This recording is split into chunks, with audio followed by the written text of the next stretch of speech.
여러분, 우리가 계속해서 지난주에 사무엘 하 12장 말씀 나눴잖아요. 오늘 말씀 제목이 용서와 징계예요.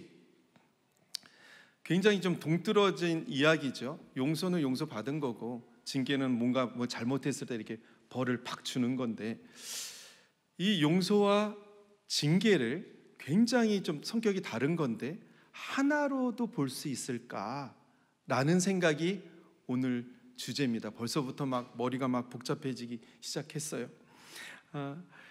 다윗이 밧세바와 간음죄를 범했죠. 그 죄를 덮어보려고 또 다른 죄를 낳고 그러기를 1년이 지났습니다. 그런데 다윗에게 아무도 다윗 정신 차려 하는 사람이 없었어요. 왜? 죽을까 봐. 자기도 죽을까 봐. 그래서 다윗의 죄는 그렇게 덮어지는 줄만 알았습니다. 하지만 하나님 다 보고 계셨고, 하나님 그것을 악으로 규정하셨어요. 선지자 나단을 통해 다윗을 권고하십니다. 당신이 그 사람이라. 당신이 그 사람이라. 정신이 번쩍 들었을 거예요. 당신이 그 사람이라. 이 나단의 권고가, 이 말이 그냥 다윗의 가슴에 팍 찔렸을 때 숨이 막혔을 거예요. 그 폐부를 찌른다 그러죠. 너무 충격이 커서 다윗의 숨이 턱 막히고 말았을 것 같아요. 그때 다윗이 얼마나 자신의 가슴을 쥐어짜고 회개했는지 몰라요. 얼마나 울었는지 몰라요. 침상이 떠나가도록 시적인 표현이긴 하지만 그 참회의 시가 시편 51편 말씀, 우리 지난주에 제가 가슴이 떨려서 도저히 못 읽겠습니다 해서 우리 정태지 집사님께서 시편 51편 우리 쫙 낭독 우리 같이 했잖아요. 그러면요, 여러분 혹시 시편 우리 지난주 51편 낭독해 하셨는데 시편이 총 전체 몇 편으로 되어 있는지 혹시 아세요? 시편 150편, 네, 시편 150편이나 돼요. 그 중에 지난주와 같은 이 참회의 시가 7편이 있어요. 7편이. 그럼 여기서 또 문제. 이 7편의 참회의 시 중에 다윗이 참회한 시는 몇 편일까? 힌트! 다윗은 참 회개할 것이 많은 사람이었나 봅니다. 7편 중에 6편이 다윗의 회개시예요. 그런데 그 6편 중에 절반, 3편이 밧세바와 간음한 후에 지은 참회의 시입니다. 그게 3편이나 돼요. 시편 6편, 32편, 그리고 지난주에 보았던 51편. 무슨 말인가? 이 밧세바 사건이 다윗의 인생에 있어서 지울 수 없는 큰 범죄였다는 거예요. 다윗이 두고두고 후회하고 참회하고 주님 바라봤다는 이야기입니다. 그런데 특별히 이 32편에는요, 다윗이 회개하지 않았을 때 그 심정이 어땠는지 잘 보여주고 있어요. 우리 같이 읽어볼게요. 시작. 내가 죄를 고백하지 않고 온종일 신음할 때에 내 뼈들이 다 녹아내렸습니다. 밤낮으로 주의 손이 나를 짓누르시니 한여름 떼약볕에 있던 것처럼 내 원기가 다 빠져버렸습니다. 셀라. 내가 주께 죄를 인정하고 내 범죄를 감추지 않겠습니다. 내가 내 범죄를 여호와께 고백하리라 했더니 주께서 내 죄악을 용서하셨습니다. 셀라. 내가 온종일 신음하고 내 뼈들이 다 녹아내리고 주의 손이 밤낮으로 나를 짓눌렀다.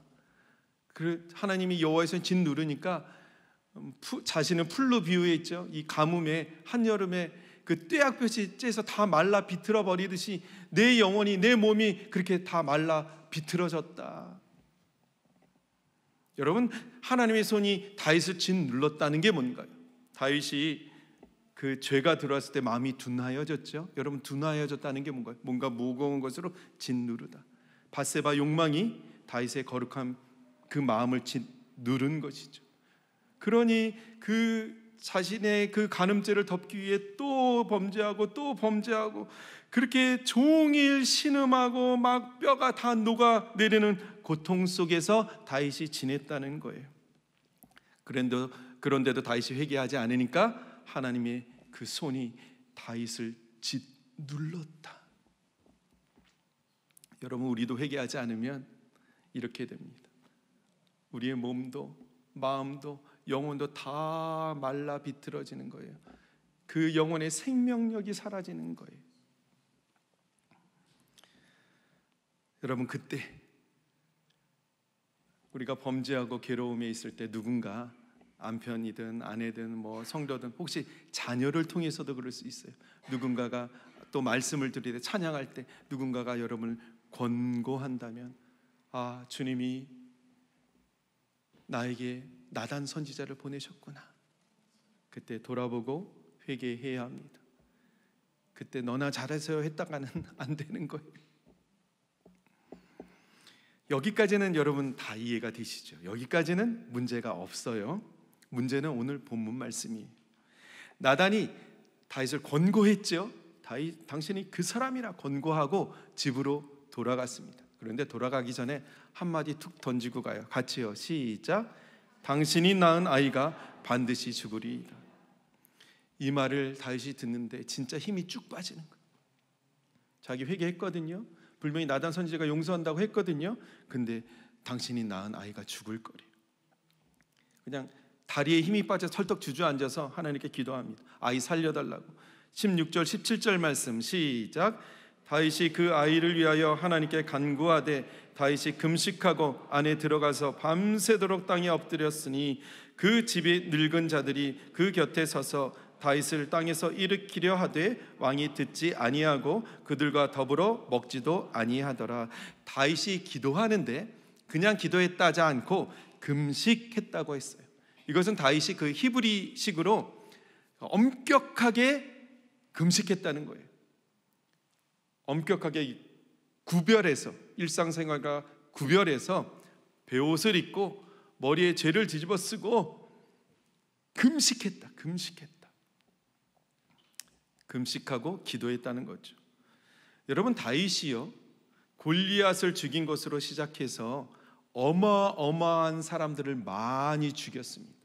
수많은 전쟁에서 칼을 들고 엄청난 사람들을 죽였고, 사울의 그 딸 미갈 결혼할 때 사울이 뭐라 그랬네? 너 블레셋 사람 포피 100개 가져오면 결혼시켜 줄게. 그게 뭐예요? 100명을 죽이라는 거 아닙니까? 그래서 다윗이 가서 200명을 죽이고 표피 200개를 주기도 했어요. 그리고 자신의 죄를 덮기 위해 자신의 충신, 자기를 위해 목숨을 거는 사람을 죽여버렸어요. 그랬던 다윗이 아이 하나 지금 아프다고 막 금식하고 막 죄를 뒤집어 쓰고 밤새도록 땅에 엎드려서 기도하는 것은 왜일까?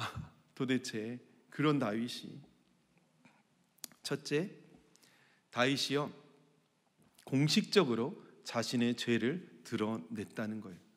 다윗이 지금 금식하는 거는 온 신하가 다 알고 있잖아요. 막 그만하라고 일으켜 세워도 아니야, 금식하는 걸 다 알아요.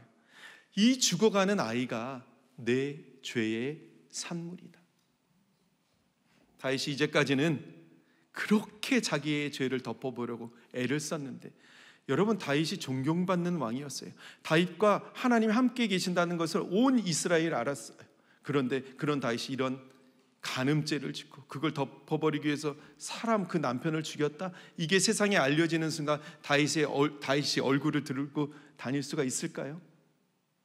그걸 다 각오한 거예요. 그걸 다 각오하고 내 죄를 드러낸 거예요. 둘째는 이 아이가 무슨 죄가 있습니까? 이 아이가 도대체 무슨 죄가 있어요? 여러분, 죄는 다윗이 지었는데 그 죄를 덮기 위해 우리아를 죽였죠. 충신도. 사실은 그 우리아가 죽었던 자리에 다윗이 있어야 했어요.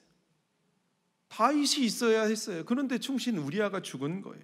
그 죄를 깨닫고 다윗이, 우리 시편 참회시 봤잖아요. 얼마나 울었나요? 가슴을 부여잡고 얼마나 울었어요. 그런데 또 죄는 다윗이 지었는데 죄 없는 이 아이가 죽는다면 도대체 다윗은 얼마나 울어야 하느냐 말이에요. 다윗이 지금 감당이 안 되는 거예요.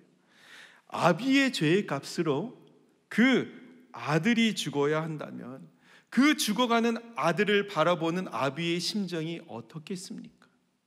그러니 다윗이 밤새도록 땅에 엎드려서 하나님 제발 이 아이 살려달라고 기도하는 거예요. 그런데 그 아이가 어떻게 됐나요? 1회 만에 7일 만에 그 아이가 죽으니라. 오늘 말씀 중에 가장 어려운 부분이 바로 이 아이의 죽음입니다. 죄는 그 부모가 지었는데 왜 이 아이가, 죄 없는 아이가 죽어야 하는가? 여러분 자녀들이 아니면 지투지 아이들이 선생님, 아이가 왜 죽어야 하나요? 나 같은 아이도 죽어야 하나요? 우리 엄마가 죄 지으면 나 죽어야 되나요? 물어보면 여러분 무엇라 하시겠습니까? 정말 안타까운 것이 성경이 이 문제에 대해서 속 시원하게 이야기해 주지 않는다는 거예요. 저도 답답해요. 근데 한편 그도 그럴 것이, 우리가 하나님의 생각을 어찌 다 알 수 있겠습니까? 하나님이 우리에게 그래 내 생각이 어떤지 아무리 잘 풀어서 써 놓은들 우리가 하나님의 마음을 다 이해하지 못하는데 그것을 써 놓은들 이해할 수 없는 것 투성이겠죠. 전도서 3장을 보면 천하 만사에 다 때가 있다 하면서 날 때가 있고 죽을 때가 있고 치료할 때가 고칠 때가 있고 웃을 때가 있고 울을 때가 있고 뭐 꿰맬 때가 있고 하여간 그 수많은 때가 있는데 그 수많은 때의 결과물과 같은 말씀이 나와요. 같이 읽어볼까요? 시작. 그러나 하나님이 하시는 일의 시종을 사람으로 측량할 수 없게 하셨다. 우리가 하나님을 측량할 수 있다는 건가요? 없다는 건가요? 없지요. 이사야 말씀 시작. 이는 내 생각이 너희의 생각과 다르며 내 길은 너희의 길과 다름이니라. 여호와의 말씀이니라. 하나님의 생각이 사람의 생각과 같다, 다르다. 다르다. 여러분 눈높이를 맞춘다는 게 뭔가요? 눈높이는 어른이, 눈이 높은 사람이 아이의 눈높이 이렇게 낮아져 가지고 맞춰주는 게 눈높이를 맞춰주는 거죠. 이 아이가 갑자기 눈이 확 높아졌고 엄마하고 어머니 제가 생각해 보니 그럴 수는 없는 거죠. 그러면 우리가 하나님의 마음, 하나님의 생각을 어떻게 알 수 있을까요? 네, 성경을 통해서 알 수 있어요. 하나님의 마음, 하나님의 뜻, 하나님의 은혜, 그 뜻을 알 수 있습니다. 그리고 체험적으로 알아요. 기도하는 중에 우리가 살면서 하나님이 어떤 분인지, 예수님이 어떤 분인지, 그 예수님이 나를 어떻게 사랑하셨는지를 알아갈 수 있어요. 하지만 다 알 수는 없습니다. 오늘 도대체 문 목사가 도대체 무슨 이야기를 하려고 이렇게 밑밥을 많이 까나?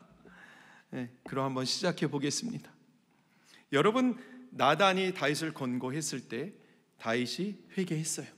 그래서 하나님 그때 용서하셨어요. 용서받았다는 거예요. 그럼 여러분, 다윗이 회개하고 용서받았다면 이 아이가 살아야 하는 거 아닌가요?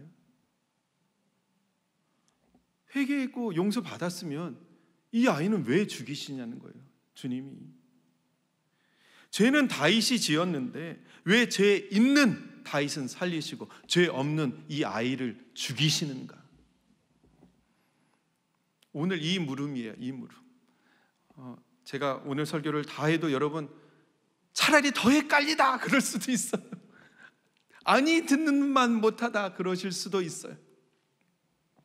어쩌면 이 물음을 다윗이 했는지도 몰라요. 하나님, 죄는 내가 지었는데 왜 이 아이를 죽이십니까? 이 죄 없는 아이를 왜 내 죄 때문에 죽이십니까? 차라리 나를 죽여주세요. 그렇게 기도했을 것 같아요. 그런데요, 여기에 하나님의 성품, 하나님의 속성이 담겨져 있습니다. 하나님은 우리 죄가 무엇이든지 간에 그 죄가 얼마나 깊고 얼마나 크고 얼마나 어마어마하고 얼마나 반복적으로 계속 지었든지에 관계없이 내 안에 예수님 계시면, 예수님을 믿음으로 영접했다면 그 모든 죄는 용서받은 줄 믿습니다. 죄는 용서하세요. 여러분이 어떤 죄를 지었든지 또 앞으로 어떤 죄를 짓든지에 관계없이 우리가 예수 믿는 사람이면 그 죄는 다 용서받았습니다. 사실 그 증인들이 우리예요. 우리가 그 증인이에요. 용서받은 사람의 증인이에요. 문제는 죄는 용서받았지만 주님이 그 죄의 값은 치르신다는 거예요. 무슨 말인가? 하나님의 사랑과 하나님의 공의가 공존한다는 거예요. 하나님은 사랑의 하나님이세요. 하나님 우리를 너무나도 사랑하셔서 우리가 죄인이지만 다 천국 가기를 바라십니다. 그래서 예수님 보내셨어요. 하나님의 사랑은 우리가 죄인이지만 다 용서받고 천국 가기를 바라세요. 하나님의 공의는 그 죄의 값은 반드시 치러야 합니다. 죄인은 반드시 죽어서 지옥 가야 된다는 얘기예요. 그래서 예수님 오신 거예요. 이 하나님의 사랑과 공의가 공존해요. 문제는 하나님 우리 죄는 용서하시지만 죄의 값 치른다는 거죠. 다윗이 회개했어요. 하나님이 다윗이 회개하니까 그래? 너 회개했으니까 너 그 죄 내가 없던 걸로 해줄게. 이렇게 한다면요. 그러면 예수님이 필요가 없죠. 십자가의 사건은 필요가 없어요. 성경은 그걸 보여주는 거예요. 죄는 용서받았지만 그 죄의 값은 치러야 한다. 사실 그 죄의 값은 예수님이 치르셨어요. 오늘 다윗의 죄값을 그 아들이 치렀다는 것은 상징입니다. 그래서 아버지가 죄를 지으면 그 죄가 유전돼 가지고 아들이 그 죄값을 받는다 하시면 안 되는 거예요. 이해되시죠? 다시 본문으로 와서요. 다윗의 죄는 용서받았어요. 용서받았어요. 그럼요. 다윗의 징계도 용서받았나요? 다윗의 징계는 용서받지 못했죠. 그럼 다윗의 징계가 뭔가요? 첫째, 10절 말씀 다 같이요. 시작. 칼이 내 집에서 영원토록 떠나지 아니하리라. 둘째, 사람들이 내 아내들과 더불어 백주에 동침하리라. 셋째, 당신이 낳은 아이가 반드시 죽으리라. 이 세 가지 징계가 이루어집니다. 오늘 다윗의 아들이 죽죠. 또 장성한 아들 하나가 그 누이를 겁탈해요. 그 누이의 오빠도 다윗의 아들인데 그 아들이 겁탈한 아들을 죽여요. 그리고 마침내 다윗의 아들 중 하나가 반란을 일으킵니다. 그때 다윗이 또 도망해야 했어요. 그때 다윗의 아내들이 백주에 대낮에 다른 사람과 동침하는 일이 벌어집니다. 그리고 또 아들 하나는요, 솔로몬과 왕위를 놓고 싸우다가 죽어요. 이렇게 다윗의 아들 넷이 죽습니다. 나단이 비유의 말로 다윗을 권고했을 때 그 사람은 죽어야 하리라, 그 양을 4배로 갚아야 하리라 했는데 다윗의 아들 넷이 죽습니다. 무슨 말인가? 칼이 다윗의 집을 떠나지 않았다는 거예요. 결국 한 사람, 이 다윗의 범죄함 때문에 이스라엘 나라가 수십 년을 몸살을 앓아요. 괴로움을 당해요. 이게 다 무슨 말인가? 이 아이의 죽음은 징계가 맞습니다. 하지만 이 징계가 그 죄의 값을 치렀다는 것은 아니에요. 죄의 값은 오직 주님만 치러요. 여러분, 이것이 정말 중요합니다. 성경은 이 죄의 값과 죄의 징계는 구분한다는 거예요. 그럼 여러분, 죄의 값이 뭔가요? 같이 읽어볼까요? 시작. 죄의 삭은 사망이요 하나님의 은사는 그리스도 예수 우리 주 안에 있는 영생. 삭시 값이라는 거죠. 죄의 값은 죽음이에요. 사망이에요. 하지만 하나님이 선물 주셨어요. 예수님 주셨어요. 그 예수를 믿는 자는 다 영생을 얻습니다. 죄의 값을 주님이 테텔레스타에 다 치렀다는 것은 그것을 믿으면 우리가 용서받았다는 거죠. 하지만 죄의 징계는 다윗처럼 우리가 안고 가야 할 문제입니다. 예를 하나 들어볼게요. 어떤 엄마가 있습니다. 이 엄마가 문제가 많아요. 마약 중독에, 알코올 중독에, 여러 온갖 더러운 질병에 다 걸렸어요. 그래서 아이를 낳으면 얼마 살지 못할 게 뻔한 뻔짜였어요. 그런데 아이를 낳았네요. 아니나 다를까 태어난 지 얼마 되지 않아서 아이가 죽고 말았습니다. 그렇다면 여러분, 이 아이가 죽은 것은 분명 이 엄마가 막 살아가지고 엄마가 몸 관리 못해가지고 그대로 이 아이에게 유전돼서 이 아이가 죄의 값으로 죽은 거예요. 죄의 징계 같아요. 하지만 이 아이가 죽은 것이 엄마가 이 막산 죄의 값을 치른 거는 아니죠. 만약에 이 아이가 죽은 것이 그 엄마가 막산 죄의 값을 갚았다 이렇게 생각한다면 진짜 예수님 필요 없는 거예요. 누군가가 다른 사람의 죄를 치렀다 있다면 그럼 예수님 이 땅에 오실 이유가 없는 거죠. 죄의 값은 죄 없는 자 예수님밖에 치를 사람이 없어요. 그러니까 죄의 값은 그냥 아주 단순하게 죄의 값은 다른 사람이 치를 수 없다. 오직 예수 그리스도만이 그 모든 죄의 값을 다 치렀다. 우리가 그것을 믿기만 하면 나는 용서받고 천국 간다. 단 죄의 징계는 다르게 생각해야 된다. 오늘 다윗이 그 징계를 받았다. 결국 다윗의 아들은 7일 만에 죽고 맙니다. 성경은 이 아이의 이름도 밝히지 않아요. 근데 신기한 것이 다윗이 아이를 살려달라고 그렇게 금식하고 울고불고 기도했잖아요. 그런데 정작 이 아이가 죽으니까 몸을 싣고 머리에 막 기름 바르고 옷 입고 하나님을 예배합니다. 여러분 생각해 보세요. 이 당시에 자기가 사랑하는 사람이 죽으면 그제서야 막 옷을 찢고 죄를 뒤집어 쓰고 울고불고 해요. 근데 지금 다윗은 반대라는 거예요. 아이가 살았을 때는 온갖 사람이 죽었을 때처럼 하다가 정작 이 아이가 죽으니까 어떻게 하나 보세요. 20절, 21절 말씀 시작. 다윗이 땅에서 일어나 몸을 씻고 기름을 바르고 의복을 갈아입고 여호와의 전에 들어가서 경배하고 왕궁으로 돌아와 명령하여 음식을 그 앞에 차리게 하고 먹은지라. 그의 신하들이 그에게 이르되 아이가 살았을 때는 그를 위하여 금식하고 우시더니 죽은 후에는 일어나서 잡수시니 이 일이 어찌 됨이니까 하니 신하들이 이해할 수가 없었어요. 완전히 뒤바뀌었잖아요. 아이가 아플 때는 그렇게 울고 막 금식하고 땅에 엎드려 기도하더니 아이가 죽었는데 어떻게 꽃단장 합니까? 지금 그거 물어보는 거예요. 다윗의 생각은 아주 단순합니다. 아이가 아직 살았을 때는 이 아이가 죽을 것을 다윗도 알았어. 주님 그렇게 말씀하셨으니까 죽을 거다.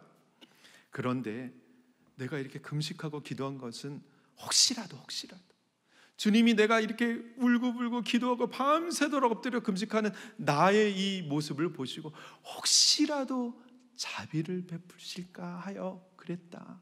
그런데 이미 이 아이가 죽었다면 생명의 주권은 하나님께 있는데 하나님이 그렇게 결정하셨다면 내가 뭘 더 하겠느냐 그 말이에요.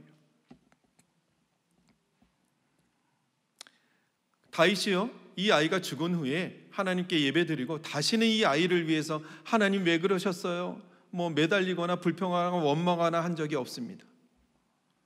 사랑하는 여러분, 여러분에게 이미 일어난 그 일이, 그 질병이, 그 어려움이 하나님께서 그렇게 정하신 것이라면 지금 다 알지 못해도 이해할 수가 없어도 기가 막혀도 하나님의 주권을 인정하십시오.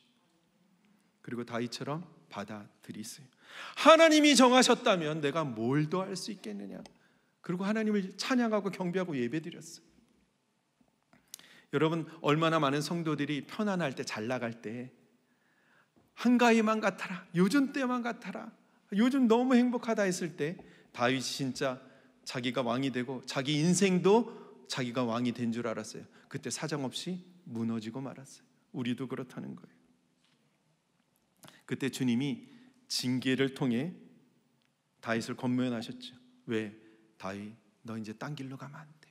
너가 있을 자리가 아니었다가 밧세바의 욕망이 일어났죠. 너가 있을 곳은 거기가 아니야. 너가 있어야 할 자리는 여기야. 징계를 통해 나만 바라보라, 주님만 바라보라 권고하시는 거예요. 히브리서 말씀이 있죠. 징계 왜 받는가? 다 함께요. 시작. 징계는 다 받는 것이거늘 너희에게 없으면 사생자여 친아들이 아니니라. 그런데도 만약 하나님 우리를 징계하신다면 이상하다, 내가 분명히 회개했는데 하나님 혹시 내가 회개했는데 그래도 나를 징계하는 것은 혹시 나를 용서하지 않으신 것 아니야? 아니에요. 주님은 용서하셨어요. 그런데 징계를 받는 것은, 시련을 받는 것은 친아들이라 받는 거예요. 친아들이라. 하나님 우리 죄를 용서하시지만 징계는 안고 가야 합니다. 여러분, 근데 이게 징계가 주는 축복이고 유익이에요. 나 바라보라. 딴 거 바라보지 말고 나 바라보라. 우리가 징계가 클수록 하나님께 더 매달렸던 모습을 기억하고 계시죠? 힘들고 어려우니까 새벽 예배도 나오잖아요. 밤새도록 말씀 묵상하고 주님 바라보게 하잖아요. 주님의 예배에 대한 갈망이 더 커지게 돼요. 그게 유익이에요. 그래서 어떤 분이 고난은 축복이다 이런 고백도 해요. 여러분, 이 시련 왜 주십니까? 왜 사랑하는 가족이 아파야 하고 왜 이렇게 경제적으로 어려워야 합니까? 친아들이니까.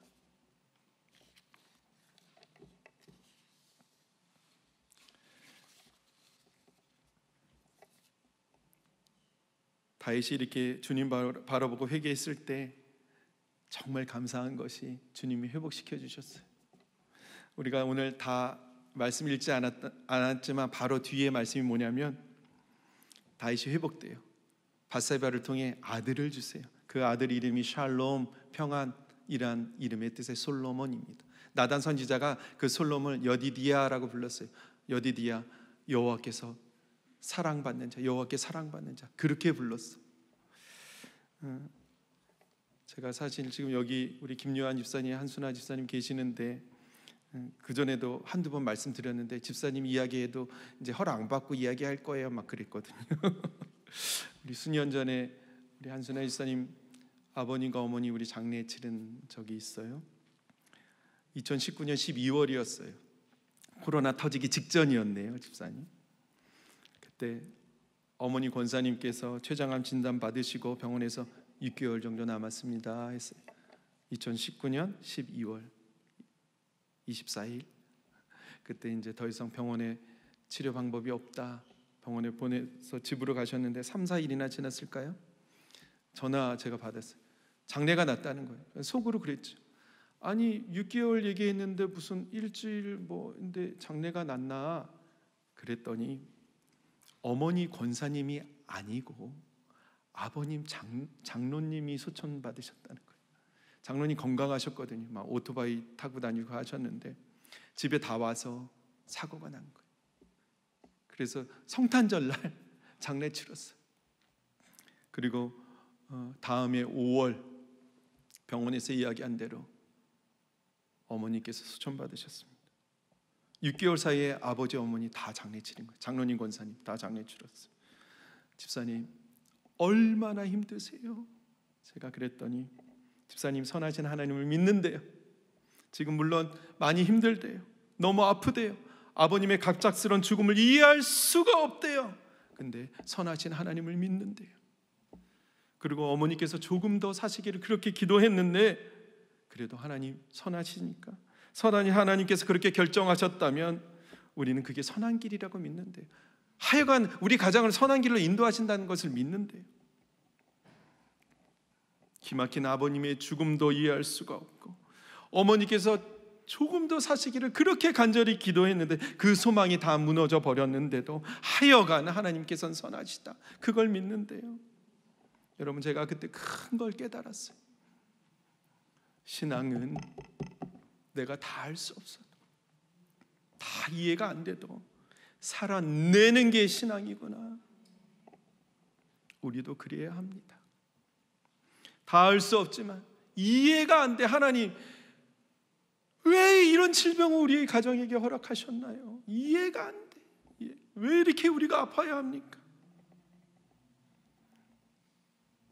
근데 그 하나님의 은혜를 믿고 하나님의 권고를 믿고 하나님의 사랑을 믿고 나를 선한 길로 이끌어 가시는구나. 우리가 천국 가는 그 길을 인도하시는구나. 그걸 믿는 거예요. 그 은혜에 감사하고 그러다가 또 징계받으면 내가 징계를 받는 것은 친아들이라 받는구나. 내가 징계받는 것은 딴 데 바라보지 말고 주님 바라보라 하시는구나. 그것을 믿는 거예요. 그러면 주님이 다윗을 회복시키신 것처럼 우리도 회복시키시는 줄 믿습니다. 우리 찬양팀 올라오시고요. 여러분 오늘 마지막 주일이라 환우를 위한 특별 기도하는 날이에요. PPT 띄워주시면 좋겠어요. 우리 야고보서 5장 16절 말씀 같이 읽습니다. 시작. 그러므로 너희 죄를 서로 고백하며 병이 낫기를 위하여 서로 기도하라. 의인의 간구는 역사하는 힘이 큼이라. 다음 슬라이드요. 우리 장재적 집사님 농구 선수, 프로 농구 선수인데 어깨 수술을 하고 말았네요.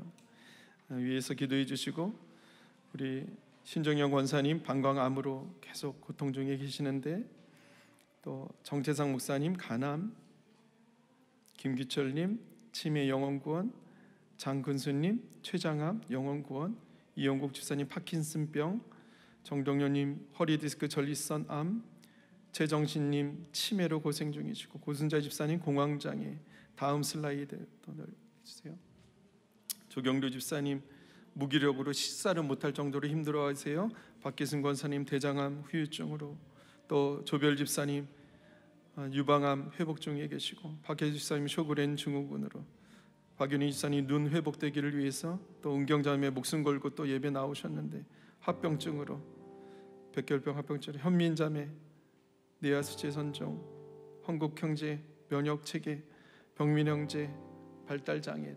또 다음 슬라이드 넘겨주세요. 우리 사랑하는 지체들, 그 마음이 상한 지체들, 새로운 일터를 찾는 지체들, 새로운 사업을 놓고 기도하는 지체들, 새로운 생명을 달라고 기도하는 지체들, 그리고 또 오늘 마음의 소원을 담고 기도하는 지체들, 주님이 기억하시고 우리의 마음의 소원을 이루어 주실 줄 믿습니다. 여러분, 우리 같이 기도합시다. 주님의 치료함이 일어날 수 있도록, 회복하신 영이 임하실 수 있도록 함께 기도합시다. 하나님, 사랑하는 지체들을 위해서 기도합니다. 사랑하는 집사님들, 사랑하는 부모님, 사랑하는 아들과 딸들이 하나님 너무 아파요. 치료의 방법이 없다고 하고, 하나님 우리를 불쌍히 여겨주세요. 하나님 우리를 불쌍히 여겨주세요. 하나님 도와주세요. 하나님 도와주세요. 하나님 도와주십시오. 살 길을 열어주십시오. 하나님, 우리 아픈 가슴을 주님께 쏟아놓습니다. 하나님, 우리를 위해서 십자가에 달리셨잖아요. 주님이 그 아픔을 견디신 거 우리가 나음을 얻기 위해서잖아요. 주님, 회복의 영을 부어주세요. 삶의 기회를 한 번 더 허락하여 주셨어요. 남은 인생 하나님의 영광을 위해 살 수 있도록, 주님과 친밀한 교제의 삶을 살 수 있도록, 그리스도의 사랑과 용서를 흘러내는 하루하루의 삶을 살 수 있도록 하나님이 삶의 기회를 한 번 더 허락하시옵소서. 우리 사랑하는 지체들, 그 마음의 상처로 그 아픔을 품고 가는 지체들, 자녀 때문에, 직장 때문에 여러 가지 일로 고통 중에 있는 지체들을 주님 불쌍히 여겨주시고 회복의 영을 주시고 소생함의 역사를 경험케 하옵소서.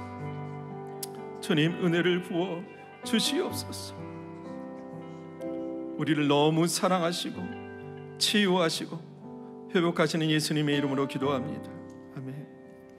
여러분, 제가 눈이 높은 사람이 낮은 사람한테 맞춰주는 거지, 낮은 사람이 어떻게 하나님의 눈높이를 맞출 수 있느냐 말씀드렸어요. 그런데 다윗이 나단에 당신이 그 사람이라 권고했을 때 그 눈이, 그 권고를 통해 주님을 바라보는 눈이 열렸어요. 다윗의 징계를 통해 고통이 임하였지만 그 고통 속에서 그 고통만 바라보는 게 아니라 그 아이의 죽음을 통해서 주님을 바라보는 눈이 열렸어요. 그러니까 하나님께 예배드렸죠. 다윗은 그 눈이 열린 사람이에요. 다윗이 그 징계를 통해서 다윗의 그 레바브가, 심장이, 그 중심이 하나님과 합했던 사람이었잖아요. 근데 죄가 들어왔을 때 그게 둔하여지고 말았죠. 하나님의 징계를 통해서 다시금 주님과 그 심장이 통하는 회복의 길이 열렸어요. 그러고 보니까, 그 눈이 열리고 보니까 하나님의 마음을 이해하게 됐던 거예요. 내가 너 징계해 주는 것은 친아들이라 주는 거야. 너 딴 거 바라보지 말라고. 내가 너 그 시련 주는 거야. 그 아픔 주는 거야. 왜? 나만 바라보라고. 여러분이 어떠한 시련 중에 계십니까? 아픈 심장을 갖고 계세요? 도저히 해결할 수 없는 그 질병의 고통이 있습니까? 마음의 상처가 있습니까? 문제의 벽들이 있습니까? 그 문제를 통해서 주님을 바라볼 수 있는 눈이 열리면 우리의 눈높이가 주님의 마음을 조금 더 알아갈 수 있는 거예요. 다 알 수는 없죠. 다 알 수는 없죠. 우리가 결국 천국 가면 알 거예요. 그때 주님이 놀라운 말씀하셨어요. 그날이 오면 내가 하나님을, 예수님이 하나님을 아는 것 같이 너희도 나를 알리라. 그때 되면 우리가 그 마음은 다 알게 될 거예요. 지금은 조금씩 알아가는 거예요. 여러분 힘내셔야 됩니다. 그러면 하나님이 오늘 살 힘을 주시는 거예요. 회복의 영을 주는 거예요. 우리 같이 그 은혜를 간구하는 찬양했으면 좋겠어요. 우리 다 같이 일어나서 찬양합시다.